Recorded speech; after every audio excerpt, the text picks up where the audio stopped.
아 그래 매출액도 내가 정했고 한데 우리 병원의 순이익, 내가 가져갈 수 있는 이익은 얼마 정도 돼야 될까? 를 생각해 보셔야 돼요.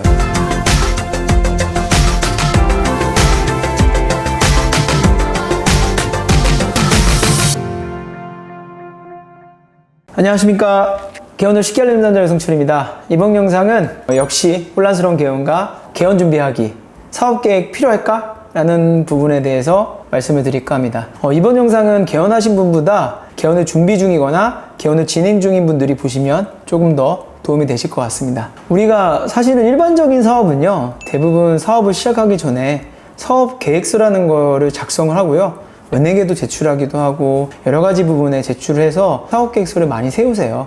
근데 사실 우리 병원의 원장님들은 사업 계획을 세우시는 분들이 거의 제가 한 50분 만나보면 한 분 계실까 말까 한 것 같아요. 이게 왜 그러냐면 이제 의료와 사업은 조금 느낌이 좀 멀기도 하고요. 병의원 같은 경우는 대부분 뭐 시간의 문제지 크게 어려움이 없기 때문에 그런 부분도 여태까지는 좀 그랬던 것 같습니다. 하지만 이제 제 주제가 혼란스러운 개원가를 말씀드린 만큼 이제는 사업 계획을 한 번쯤은 세워보시는 게 어떨까라고 조심스럽게 말씀을 드리고 싶습니다. 우리가 대부분 사업을 시작할 때 원장님들 아마 이런 생각을 하실 거예요. 아유, 뭐 잘 되겠지. 다 잘 되는데. 막연한 생각 좀 해보셨죠? 그래서 대부분 이 사업 계획을 안 세우시는 것 같아요. 그래서 이 영상을 찍는 이유가 뭐냐면 뭐 어디 누굴 보여주려고 사업계획을 지금 세우시라는 것도 아니고요. 막 사업계획을 막 PPT로 만들어서 어디 브리핑을 하거나 그럴 필요가 없긴 하지만 원장님들이 개원하시면서 요즘 어렵다는 느낌도 있고 주변에 입김도 있기 때문에 많이 흔들리세요. 그 흔들리는 거를 좀 줄이고자 해서 사업계획을 세우시라고 말씀을 드리는 부분도 있고요. 또 하나는 대부분 개원하실 때 많이 불안하시잖아요.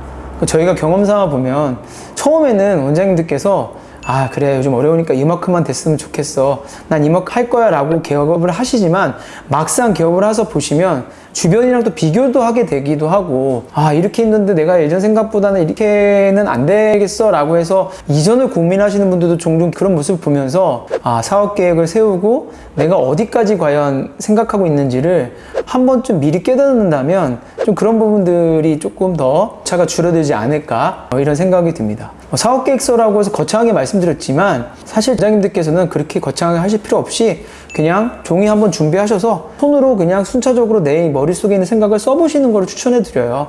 그래야 이제 쉽게 하겠죠. 계획서를 PPT로 예쁘게 만들고 이럴 필요는 없고요. 왜냐면 누구한테 보여주는 게 아니라 나 혼자 보고 나 혼자 기준 세우고 또 나중에 내가 개원하고 5년 뒤에 왔을 때 사업계획서 봤는데 그때는 내가 이런 게 목표였네? 지금 잘하고 있네? 또는 못하고 있네? 열심히 해야겠네? 이런 기준이 되기 때문에 나 자신을 위한 사업계획이라고 보시는 게 좀 더 가까울 것 같습니다. 기준 뭐가 필요할까요? 제가 이제 크게 말씀드리면 기본적으로 우리 병원은 목표 매출액이 필요할 것 같습니다. 또 이 목표 매출액도 기간별로 좀 정하셨으면 좋겠어요. 내가 6개월 이내는 얼마, 6개월에서 1년 사이는 얼마 정도 됐으면 됐고 뭐 2년차, 3년차, 4년차, 5년차 최종적으로에 대한 매출액에 대한 고민을 한 번쯤은 해보시면 좋을 것 같고요. 또 사람이 목표가 있어야 또 그걸 위해서 열심히 하는 그런 또 성취욕도 있기 때문에 이런 부분들은 한번 정하심을 추천해 드리고요.